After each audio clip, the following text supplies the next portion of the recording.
Jeshi la Israel limetoa taarifa mpya likisema limeanzisha wimbi jipya la mashambulizi huko Beirut nchini Lebanoni. Inasema inalenga miundombinu ambayo ni ya Hezbollah inayoungwa mkono na Iran kusini mwa mji mkuu wa Lebanoni. Jeshi kuu la Marekani lasema meli 16 za Irani zilizokuwa zikipeleka mabomu chini ya bahari zimeharibiwa.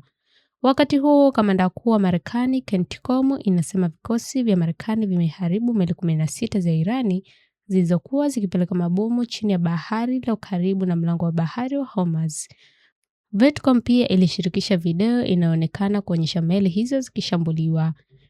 Hii inafuatia maoni ya awali ya Rais wa Marekani Donald Trump, ambapo alisema jeshi lilishambulia meli 10 za Irani ambazo hazikuwa zikifanya kazi katika mlango wa bahari baada ya kuahidi kukabiliana na meli hizo haraka na nguvu kubwa.